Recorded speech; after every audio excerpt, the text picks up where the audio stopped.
Ok, donc bienvenue dans ce module Facebook Ads, enfin du moins publicité payante. On va surtout parler de Facebook Ads pour une seule bonne raison, c'est que FB est la meilleure by far Ads parce qu'ils ont 15 ans de data.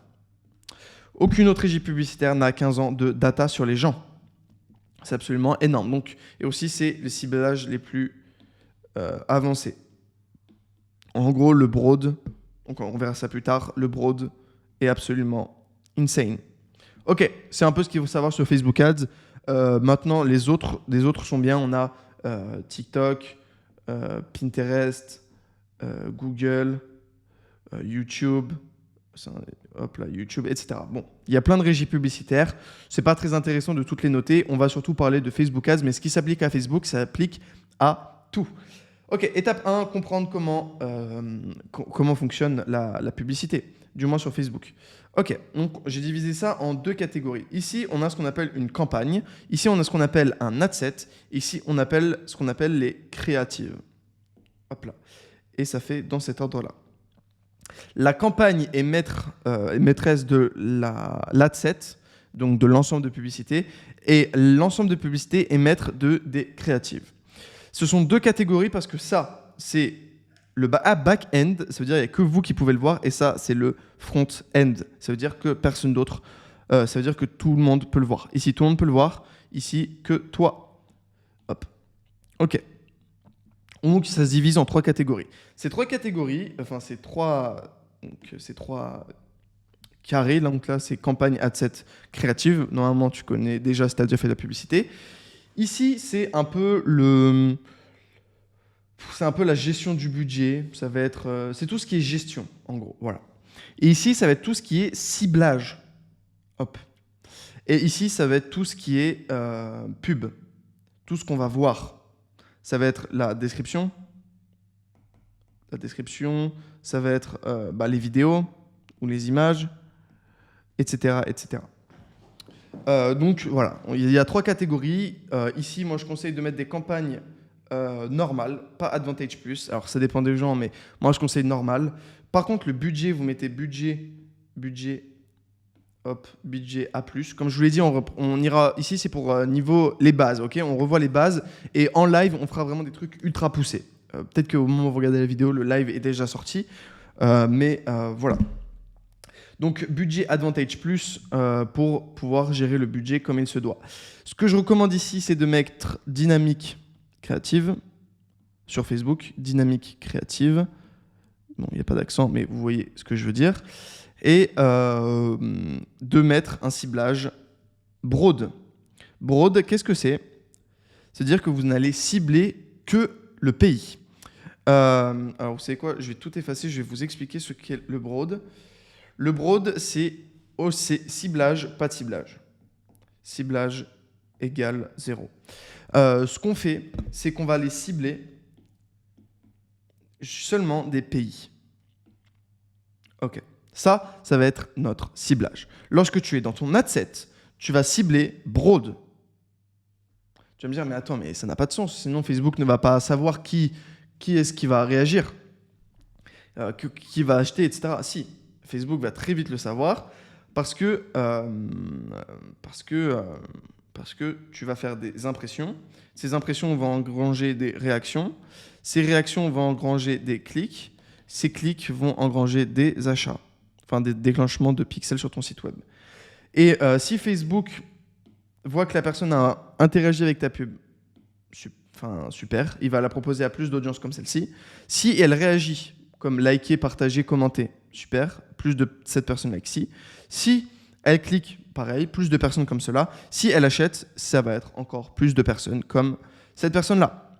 Et c'est là où ça nous emmène notre pixel. Donc, alors, je vais juste finir la partie ciblage avant.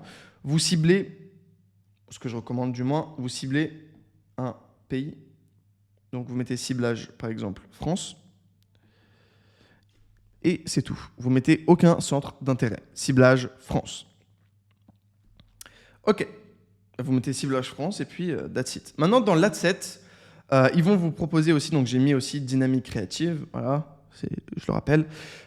Ils vont vous proposer Qu'est-ce qu'ils vont vous proposer? Un pixel, exactement Valère, ils vont vous proposer un pixel. Le pixel, c'est dire à Facebook quand pixel égale déclenché, alors plus de gens.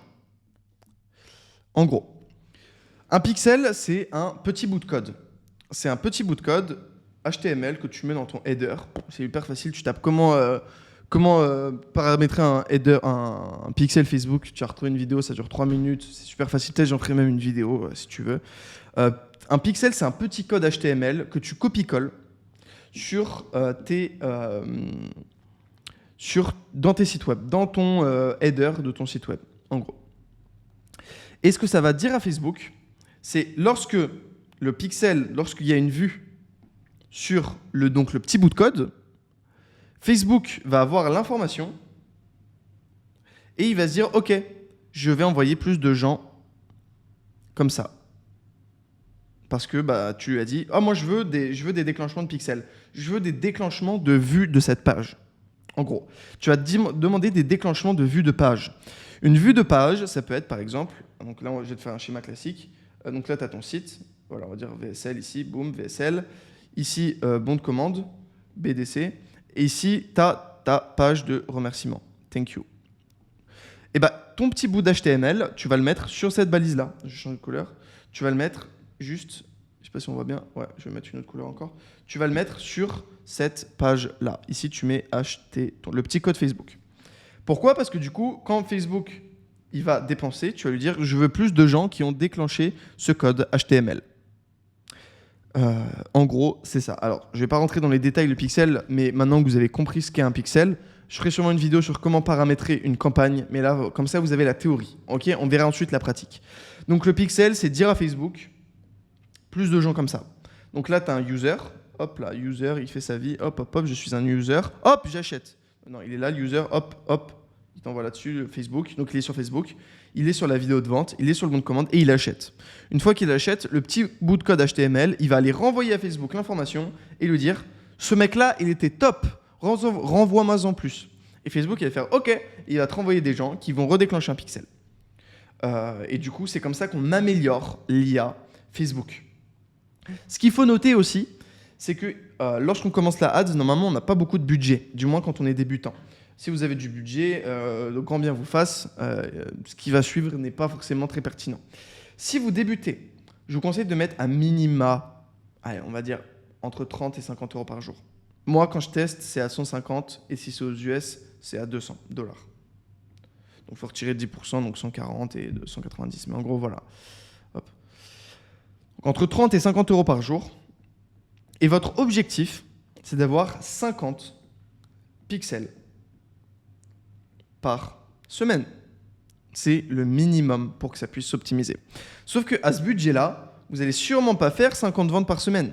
Ici, on a dit que du coup, la vente, on allait la faire, le déclenchement du pixel, on allait le faire sur la vente. Absolument pas. Ici, par exemple, sur un petit budget, ce qu'on va d'abord optimiser, c'est le Initiate, ITC, Initiate Checkout. Ce que ça veut dire, Initiate Checkout, c'est, donc je refais le petit schéma, ouais, vous voyez bien, donc ici vous avez votre vidéo, ici vous avez votre bon de commande, et ici vous avez votre thank you page. Le petit code HTML, on va le mettre ici, au lieu de le mettre là. On va le mettre ici, comme ça Facebook il va se dire, ok, donc déjà ils ont cliqué, ils ont vu la vidéo, et en plus ils sont intéressés par acheter. Ils n'ont pas forcément acheté, mais ils ont potentiellement acheté. Ça c'est si vous faites du low ticket. Si vous faites du high ticket, enfin du moins si vous avez très peu de initiate checkout, donc vous pouvez mettre aussi ici sur votre call, hein, si je dis bon de commande depuis tout à l'heure, mais ça peut être page de réserve un appel, quoi. Et si vraiment vous avez un produit ultra cher et que vous avez très peu d'ajouts au panier tous les jours, vous pouvez le mettre sur la VSL directement. C'est toujours mieux que ajout au panier. Voilà. Donc maintenant, on a vu la partie pixel. On va voir la partie créative tout de suite. Ok, alors on reprend. On a vu la partie donc campagne. On a vu la partie ad set. On va voir maintenant la partie créative. La partie créative, c'est le nerf de la guerre, entre guillemets. Je ferai un live, je pense, exprès pour les créatives. Il y a tellement de choses à dire. Mais en gros, c'est classique. C'est soit une photo, soit une vidéo. En ce moment, ce qui marche quand même pas mal, c'est les vidéos quand même, en vrai de vrai. Les photos, ça marche aussi, c'est hook. Donc un gros hook, c'est comment on appelle un hook en français? Pour capturer l'attention, on va dire, je sais plus comment, une accroche, voilà exactement. C'est ce qu'on met au bout d'une canne à pêche, en gros. Je sais plus comment on dit en français. Voilà, donc c'est hook. Tu vas mettre donc un hook, par exemple, c'est un hook, ça peut être par exemple un bénéfice. Hop. On va pas rentrer dans le copywriting, mais bénéfice. Ensuite, tu fais ta vidéo, etc. Bon, en fait, je pense que j'aurai une vidéo uniquement sur comment faire des bonnes des bonnes créatives d'un point de vue copywriting. On va rester dans le technique Facebook Ads. Donc, tu uploads ta vidéo, donc tu uploads ta pub, super. Tu uploads ta pub et dans cette pub, on va te demander 5 headlines.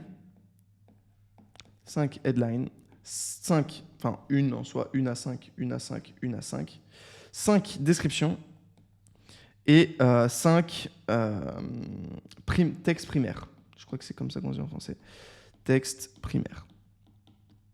Ce que je recommande, c'est d'en mettre 5 à chaque fois. Vous êtes obligatoire. Petit prompt facile. Vous demandez à ChatGPT, étape 1, comment faire des headlines et des prompts.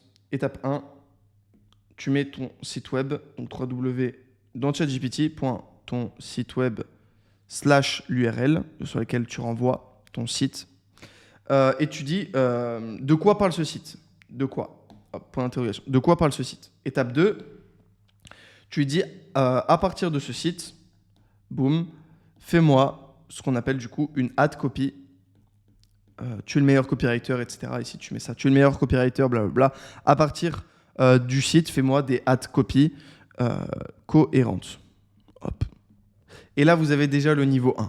Vous avez déjà le niveau 1 des ad copy et vous pouvez en générer 5. 5 moyenne est égal, à mon avis, mieux que une très bien. Une bien à minima. Donc, voilà. C'est à peu près tout ce que vous devez savoir sur Facebook Ads d'un point de vue les bases. Voilà, c'est les bases de Facebook Ads. Je vais me mettre en grand. C'est les bases de Facebook Ads. Je pourrais aller vraiment beaucoup plus en profondeur, mais là vous avez déjà le bon ciblage. Vous avez comment faire des ad copy. On verra comment faire des bonnes créatives très bientôt. Peut-être même qui seront déjà dans l'onglet ou alors dans un autre module.